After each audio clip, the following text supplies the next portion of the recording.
नमस्कार दोस्तों, स्वागत है आपका हमारे चैनल पर। फ्रेंड्स, आपके सपोर्ट की हमें बहुत ज़रूरत है, तो प्लीज़ सपोर्ट कीजिए। चैनल पर पहली बार आए हैं तो सब्सक्राइब कर दीजिए और कहानी अच्छी लगे तो कमेंट में लिखकर ज़रूर बताएं। कुछ हमारी गलतियां हैं तो वो भी प्लीज़ बताएं। शेयर कीजिए दोस्तों के साथ। यू शुड नो पर आप सुनने जा रहे हैं मोटिवेशनल स्टोरी। तो चलिए शुरू करते हैं। बहुत पुराने समय की बात है। एक गुरुकुल में कुछ बच्चे अपने गुरु के साथ बैठकर पढ़ाई कर रहे थे। गुरु अपने सभी बच्चों को अच्छे से समझा और पढ़ा रहे थे, लेकिन बहुत समझाने के बावजूद भी एक बच्चे को चीजें समझ में नहीं आ रही थी। गुरु ने उस बच्चे से गुस्से में अपनी हथेली दिखाने के लिए कहा। बच्चे का हाथ देखकर गुरु ने उस बच्चे को पढ़ाई छोड़कर घर जाने के लिए कहा, क्योंकि उस बच्चे के हाथ में पढ़ाई की रेखा नहीं थी। तभी उस बच्चे ने चाकू निकालकर अपने हाथ पर गहरा निशान बना दिया और कहा कि अब तो मेरे हाथ पर पढ़ाई की रेखा है। गुरुजी, तो क्या मैं पढ़ सकता हूं? गुरु ने बच्चे की इस लगन को देखकर कहा, तुम्हें कोई भी चीज पढ़ने से नहीं रोक सकती। ये बच्चा और कोई नहीं था, बल्कि फेमस लेखक महर्षि पणिनि थे, जिन्होंने संस्कृत व्याकरण की बहुत सी किताबें लिखी। तो दोस्तों, आप लोगों को भी अपनी जिंदगी में अपने सपनों के लिए इस बच्चे की तरह ही निडर और अपने इरादों को पक्का रखना होगा, चाहे फिर दुनिया आपसे कुछ भी क्यों ना कहे। अगली कहानी। एक गुरुकुल में रोज मेडिटेशन करने का नियम था। मेडिटेशन करने के बाद अपनी प्रोग्रेस अपने गुरु को बतानी होती थी। एक नए लड़के को मेडिटेशन करने में बहुत परेशानी हो रही थी। वो मेडिटेशन के दौरान फोकस ही नहीं कर पा रहा था, जिसकी वजह से वो बहुत गुस्से में था। उसके गुरु ने उससे पूछा, तुम्हें एग्जैक्टली किस चीज पर गुस्सा आ रहा है? इस लड़के ने कहा, जब भी मैं मेडिटेशन करता हूं, कभी कोई बातें करता हुआ आ जाता है, कभी बिल्ली या कोई दूसरा जानवर आ जाता है।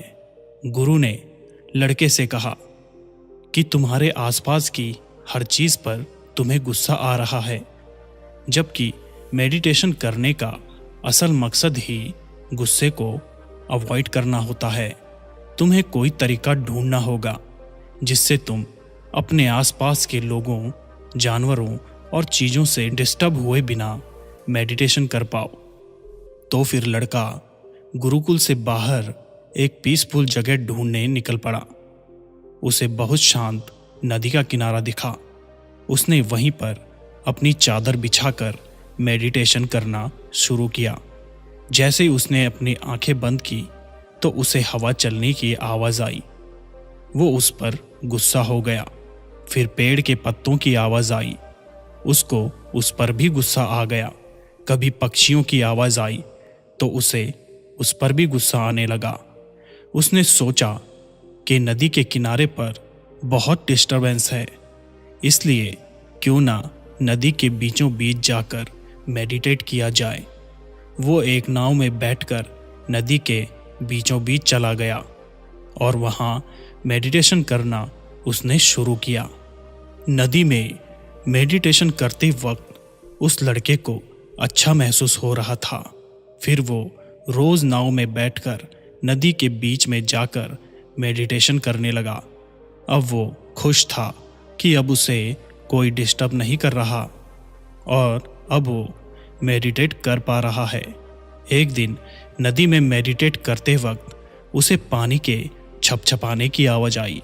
उसने आंखें खोली तो देखा कि एक बड़ी सी नाव उसकी तरफ आ रही है। वो बहुत गुस्सा हो गया। वो गुस्से में चिल्लाने लगा, अपनी नाव को यहाँ मत लाओ, उसे मोड़ लो। लेकिन उस नाव ने उस लड़के की नाव को टक्कर मार दी।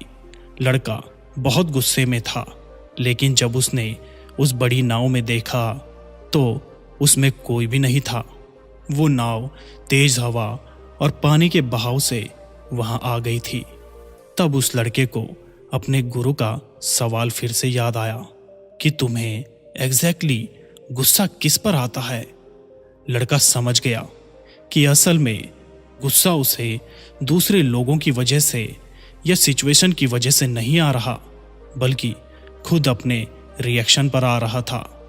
इसके बाद फिर से लड़के ने गुरुकुल के अंदर मेडिटेशन करना शुरू किया, जहां पहले की तरह ही डिस्टरबेंस था, लेकिन अब उसने उस शोर को उस खाली नाव की तरह समझना शुरू कर दिया था।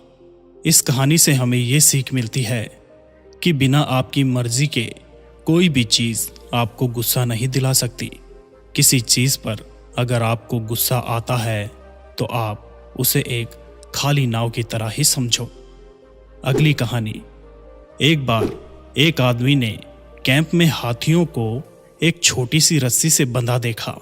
रस्सी बहुत ही कमजोर थी, फिर भी हाथी उसे तोड़कर भागने की कोशिश नहीं कर रहे थे। कैंप के मास्टर ने उस आदमी को बताया कि उन्होंने बचपन से उन हाथियों को ऐसे ही छोटी रस्सियों से बांध रखा है। बचपन में हाथियों के लिए ये रस्सी तोड़ना मुश्किल था। बड़े होते होते हाथियों ने ये कबूल कर लिया कि वो इस रस्सी को कभी नहीं तोड़ पाएंगे, इसलिए हाथियों ने ये रस्सी तोड़ने की कोशिश करना भी बंद कर दिया। इस तरह से इंसान भी अपनी ज़िंदगी के कुछ फेलियर्स के बाद ये यकीन कर लेते हैं कि वो कभी भी जीत नहीं पाएंगे, या पहले उन्होंने कभी कुछ देखा है कि किसी चीज़ में किसी को कुछ नुकसान हो गया तो ये भी उसको नहीं कर पाएंगे। आपको ये बात हमेशा याद रखनी चाहिए कि अगर कोई पत्थर हथौड़े के 100वें वार से टूटता है तो इसका मतलब ये बिल्कुल नहीं हुआ कि पहला वार बेकार था। आपको अपने गोल्स और सपनों को पूरा करने के लिए लगातार कोशिशें करती रहनी चाहिए। एक दिन आप इतने कैपेबल जरूर हो जाओगे कि आप अपना गोल हासिल कर सको। अगली कहानी। एक बार एक राजा ने अपने राज्य के रास्ते पर बहुत बड़ा पत्थर रखवा दिया और छुपकर उस रास्ते पर नजर रखने लगा। राजा देखना चाहते थे कि कौन उस पत्थर को हटाएगा। उस रास्ते से बहुत से लोग निकले, लेकिन किसी ने पत्थर नहीं हटाया, बल्कि कुछ लोगों ने रास्ता साफ ना होने की वजह से राजा को ही दोष दिया। तभी वहां एक आदमी सब्जियों का तांगा लेकर उस रास्ते पर आया। उस आदमी ने बहुत मेहनत करके उस पत्थर को हटाया। पत्थर के नीचे लिफाफे में सोने के सिक्के और एक कागज रखा हुआ था, जिसमें लिखा हुआ था कि ये इनाम पत्थर हटाने वाले के लिए है। इस कहानी से हमें ये सीख मिलती है कि हमारे रास्ते में आने वाली रुकावट हमें और बेहतर करने, हमें और बेहतर बनने की अपॉर्चुनिटी भी देती है। ये हमारे ऊपर डिपेंड करता है कि हम कैसे उस अपॉर्चुनिटी का फ़ायदा उठा सकते हैं। अगली कहानी। एक लड़की अंधी होने की वजह से खुद से बहुत ज़्यादा नफरत करती थी। उसे पूरी दुनिया में सिर्फ अपने बॉयफ्रेंड से ही प्यार था। वो अक्सर अपने बॉयफ्रेंड से कहती कि अगर वो देख पाती तो तुरंत उससे शादी कर लेती। एक दिन उस लड़की को किसी ने आंखें डोनेट कर दी, जिसके बाद वो पूरी दुनिया को देख सकती थी। फिर उसके बॉयफ्रेंड ने पूछा कि अब तुम सब कुछ देख सकती हो तो क्या अब तुम मुझसे शादी करोगी? लड़की अपने बॉयफ्रेंड को देखकर हैरान हो गई, क्योंकि उसका बॉयफ्रेंड भी अंधा था।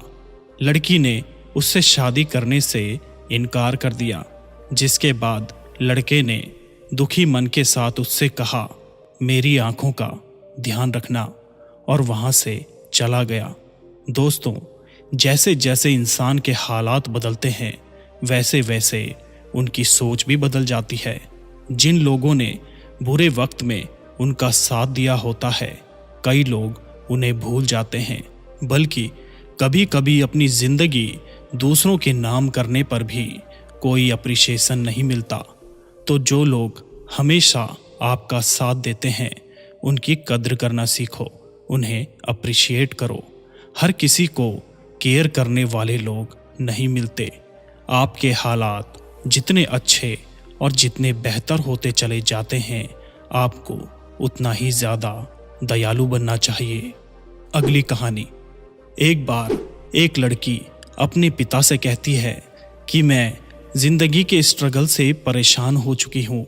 एक परेशानी खत्म होती नहीं कि दूसरी परेशानी पहले ही लाइन में खड़ी रहती है। पिता अपनी बेटी की बात सुनकर उसे अपने साथ किचन में ले जाते हैं और बैठकर देखने के लिए कहते हैं। वो 3 बर्तनों में पानी उबालते हैं और एक बर्तन में आलू, दूसरे में अंडा और तीसरे में कॉफ़ी बीन्स डाल देते हैं। 20 मिनट के बाद अंडा, आलू प्लेट में और कॉफ़ी को कप में निकालते हैं और अपनी बेटी को समझाते हैं कि ये आलू हार्ड से सॉफ्ट हो गया, अंडा नाजुक से हार्ड बन गया और कॉफ़ी बीन्स ने एक टेस्टी ड्रिंक बना दी। लेकिन ये सब करने के लिए इन तीनों चीज़ों को गर्म पानी के स्ट्रगल को झेलना पड़ा, तब जाकर ये ऐसे बने हैं। इंसान की ज़िंदगी भी ऐसी ही होती है। स्ट्रगल इंसान को बेहतर बनाता है और इम्प्रूव होने का मौका देता है। अब ये आप पर निर्भर करता है कि आप स्ट्रगल को कोसोगे या उससे कुछ सीखोगे। एक इंग्लिश की कहावत है, there are no free lunches in this world. आपको हर एक गोल के लिए मेहनत तो करनी ही पड़ेगी। अगली कहानी। एक स्पीकर ने स्पीच के बीच में लोगों को 2000 का नोट दिखाते हुए पूछा कि ये किस किस को चाहिए। ऑडियंस में बैठे सभी लोगों ने हाथ ऊपर कर दिया। स्पीकर ने नोट को बुरी तरह से मोड़ दिया और फिर पूछा कि अब ये किसको चाहिए। सारे लोगों ने फिर से अपना हाथ ऊपर कर दिया। इस बार स्पीकर ने नोट को बुरी तरह से पैरों से रौंद कर पूछा कि अब ये किसको चाहिए। इस बार भी सबने अपने हाथ ऊपर कर लिए थे। दोस्तों, इस कहानी से हमें ये पता चलता है कि पैसे की वैल्यू कभी भी कम नहीं होती, चाहे वो कितना भी गंदा क्यों ना हो जाए। 2000 का नोट जूतों से दबने के बाद भी 2000 का ही रहा। इसी तरह जिंदगी में भी हम बहुत बार गिरते हैं। लोग हमें दबाने और गंदा करने की कोशिश करते हैं, लेकिन इसके बावजूद भी आपको कभी भी अपनी वैल्यू खोने की ज़रूरत नहीं है। आपकी वैल्यू हमेशा वैसी ही रहती है जैसे आप बनाना चाहते हो। अगर आप खुद को वर्थलेस समझोगे तो वर्थलेस ही रह जाओगे। अगर आप खुद अपनी वैल्यू करोगे तो दुनिया भी आपकी वैल्यू करेगी। तो अपनी वैल्यू करना सीखो। अगली कहानी। एक बार एक आदमी कोकून में से बटरफ्लाई को निकलते हुए देख रहा था। बटरफ्लाई कोकून में से निकलने की बहुत कोशिश कर रही थी, लेकिन निकल नहीं पा रही थी। बहुत देर बाद उस आदमी ने कोकून को कैंची से काट दिया ताकि बटरफ्लाई आसानी से बाहर निकल सके। बटरफ्लाई बाहर तो निकल गई, लेकिन उसकी बॉडी सूज गई थी और पंख भी सिकुड़े हुए थे। आदमी ने बटरफ्लाई की मदद करने के लिए कोकून को काटा था, लेकिन ऐसा करना बटरफ्लाई के लिए नुकसानदायक साबित हुआ। कोकून में से निकलने के लिए बटरफ्लाई जितना ज़्यादा स्ट्रगल करती, उसकी बॉडी उतनी ही अच्छी होती और पंख भी उतने ही ज़्यादा बड़े होते। ठीक ऐसे ही इंसान की ज़िंदगी होती है। आप जितना स्ट्रगल करते हो उतना ही ज़्यादा कामयाब बनते चले जाते हो। अगर आप ये सोचोगे कि आपको बिना मेहनत के, बिना प्रोसेस के थ्रू सब कुछ मिल जाए, तो आप उस कामयाबी को संभाल नहीं पाओगे। जैसे कि एक चिड़ियाघर का शेर जिसे खाना आसानी से मिल जाता है। अगर आप उसे जंगल में छोड़ दोगे तो उसे दूसरे जानवर मार देंगे, क्योंकि उसने कभी लड़ना सीखा ही नहीं, वो प्रोसेस के थ्रू गया ही नहीं, उसे सब कुछ आसानी से मिल गया। अगली कहानी। एक लड़के को बहुत ज़्यादा गुस्सा आता था। उसके पिता ने उसे हर बार गुस्सा आने पर लकड़ी की दीवार पर एक कील गाड़ने के लिए कहा। शुरुआत में लड़के ने बहुत सारी कीलें गाड़ी। धीरे धीरे लड़के का गुस्सा कम होता गया और उसने कीलें गाड़ना कम कर दिया, जिसके बाद उसके पिता ने कहा कि अब वो इन कीलों को वापस निकाले। उन कीलों को निकालने के बाद बच्चे के पिता ने बच्चे को दीवार दिखाते हुए समझाया कि बेटा, गुस्से में कही जाने वाली बातें इन कीलों के छेद के समान होती है, जो लोगों के दिलों पर अपनी छाप छोड़ जाती है, जिन्हें आप कभी भी भर नहीं सकते। इसलिए गुस्से को कभी भी अपने ऊपर हावी मत होने देना। गुस्से में कही गई बातों को कभी भी आप वापस नहीं ले सकते। ये बातें इंसान के दिल पर लग चुकी होती है, इसलिए अपने गुस्से को कंट्रोल करना सीखो। अगली कहानी। 4 दोस्त थे जो एक साथ पढ़ते थे। एक रात पार्टी करने के बाद वो अगले दिन स्कूल में गंदे कपड़े पहनकर जाते हैं और अपने टीचर को बताते हैं कि कल रात किसी शादी में गए थे, जहां से वापस आते वक्त उनकी गाड़ी का टायर पंचर हो गया था और वो पूरी रात अपनी गाड़ी को धक्का मारते हुए घर वापस लाए हैं। इसलिए वो टेस्ट का कुछ पढ़ नहीं पाए। टीचर ने बच्चों की बातों को सुना और उन्हें 2 दिन बाद टेस्ट देने के लिए बुलाया। टेस्ट वाले टीचर ने चारों बच्चों को अलग अलग रूम में बिठाया। फिर भी चारों बहुत कॉन्फिडेंट थे, क्योंकि इस बार उन्होंने बहुत पढ़ाई की थी। लेकिन क्वेश्चन पेपर देखकर चारों बच्चों के होश उड़ गए, क्योंकि पेपर में सिर्फ एक ही सवाल था कि गाड़ी का कौन सा टायर पंचर हुआ था। इस कहानी से आपको 2 सीख मिलती है। पहली, बिना प्रॉपर प्लानिंग के कोई भी काम पूरी तरह से कामयाब नहीं होता। दूसरी, झूठ बोलने से कभी किसी का भला नहीं हुआ है। अगर स्टूडेंट सच बता देते तो उन्हें ये सिचुएशन फेस ही नहीं करनी पड़ती। अगली कहानी। एक आदमी को अपनी इंटेलिजेंस पर बहुत घमंड था। एक दिन वो भगवान से बात करने के लिए एक पहाड़ की चोटी पर चढ़ गया। वहां पर चढ़कर उसने भगवान से पूछा, आपके लिए करोड़ों साल कितने सालों के बराबर होंगे? भगवान ने जवाब दिया, 1 मिनट। जिसके बाद उस आदमी ने भगवान से पूछा, आपके लिए करोड़ों रुपए कितने पैसों के बराबर होंगे? भगवान ने जवाब दिया, 1 रुपए के बराबर। जिसके बाद उस आदमी ने बड़ी चालाकी से भगवान से कहा, क्या आप मुझे 1 रुपए दे सकते हो? भगवान ने कहा, बिल्कुल, 1 मिनट रुको। इस कहानी से आपको समझ आएगा कि कभी भी किसी को खुद से कम समझदार नहीं समझना चाहिए, खास तौर पर उससे जिसने आपको आज इस काबिल बनाया कि आज आप अपनी इंटेलिजेंस का दावा कर रहे हो। अगली कहानी। एक गांव में लोग अक्सर अपनी परेशानियों का दुखड़ा एक बूढ़े आदमी को आकर रोज सुनाते थे। एक दिन उस बूढ़े आदमी ने उन सबको बुलाया और उनको एक जोक सुनाया। सभी गांव वाले जोक सुनकर हंसने लगे। बूढ़े आदमी ने फिर से वही जोक सबको सुनाया। इस बार सिर्फ कुछ ही लोग उस जोक पर हंसे।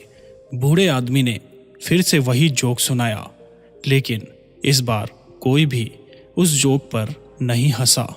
गांव वालों ने कहा कि एक ही जोक पर हम बार बार कैसे हंस सकते हैं? बूढ़े आदमी ने इसके जवाब में गांव वालों से कहा, आप लोग ठीक कह रहे हो, लेकिन फिर एक ही परेशानी का दुखड़ा रोज रोज कैसे रो सकते हो? परेशानियां सबके जीवन में होती है, लेकिन इसका मतलब ये नहीं है कि आप उन परेशानियों का बहाना लेकर बैठ जाओ और उसका कोई सॉल्यूशन ही ना ढूंढो, और जो मिले उससे बस हमेशा वही परेशानियों का दुखड़ा रोते रहो। अगली कहानी। एक बार जंगल में हाथी अपनी झुंड की तरफ जा रहा था। तभी उसे रास्ते में एक सूअर कीचड़ से लथपथ मिला। हाथी सूअर को देखकर पीछे हट गया ताकि सूअर पहले निकल सके। सूअर ने अपने दोस्तों को जाकर कहा, मैं इतना ताकतवर हूं कि एक हाथी भी मुझे देखकर पीछे हट गया। ये बात सुनकर जंगल के सारे जानवरों ने हाथी से पूछा, क्या ये बात सच है कि तुम उस सूअर से डर गए थे?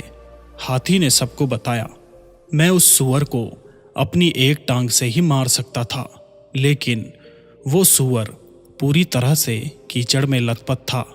अगर मैं उसे मारता तो मेरी टांग गंदी हो जाती, इसलिए खुद को गंदगी से बचाने के लिए मैं पीछे हटा था।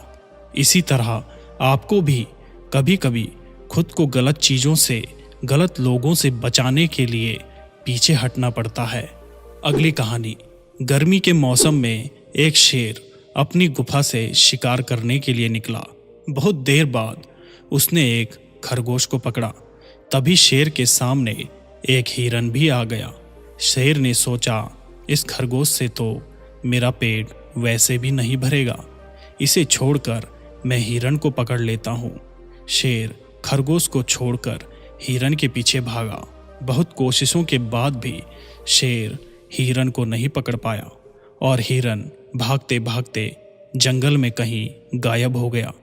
शेर के लालच की वजह से ना उसे खरगोश मिला और ना ही हिरन। इसी तरह हमें भी जिंदगी में बहुत से मौके मिलते हैं, लेकिन हम हमेशा उससे बेहतर की तलाश या लालच में उस मौके को भी गवा देते हैं।